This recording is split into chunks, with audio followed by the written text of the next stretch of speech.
While we stand here along the Bow River, I think of the Bow River as kind of being timeless. It's flowing through Banff National Park. But then the park itself and park management, that changes over time, and that has evolved over time. Park was established, of course, in 1885, as you've already learned. And at that time when the park was established, the dominant mode of thinking at the time was that we would have conservation of the area, but also with use. So early on in the park history, there was logging here, there was mining here, there was hunting permitted in the park. And that was sort of our early phase. You could think of that as going from about 1885 to about 1930.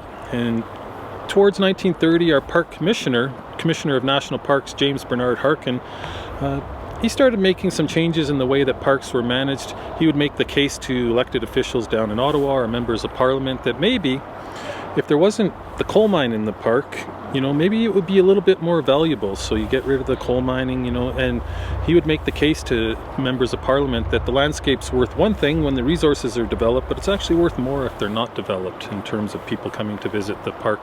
And so that started to change right around the 1930 mark. We entered that new mode of kind of conservation thinking in the park. At the time, James Bernard Harkin said that the parks should be maintained unimpaired for the use and enjoyment of future generations, is what he said. But then by about the 1950s, 1960s, there was a bit of an environmental awakening.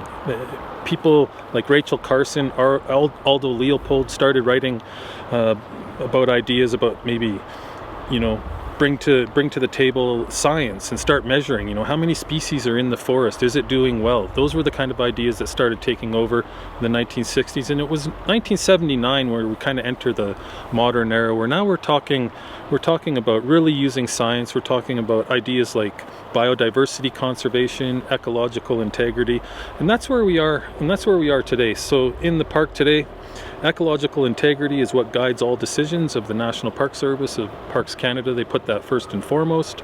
And what that means, ecological integrity, is having all the parts and processes in a place, so in this landscape, and so that they persist at regular rates of change over time.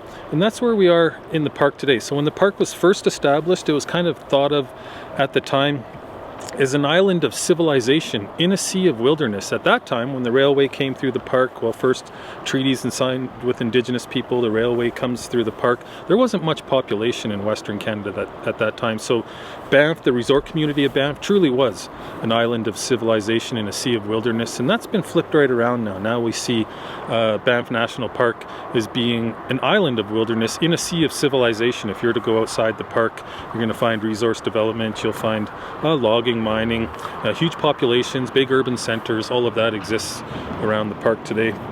So quite an evolution of park thinking, and you can kind of break it down though into those three phases. So the first, from 1885 up to about 1930, it's conserving but also using the landscape. Then we have the environmental awakening in the middle decades of the last century, and then from about 1979 up to the present, we're really focusing on ecological integrity.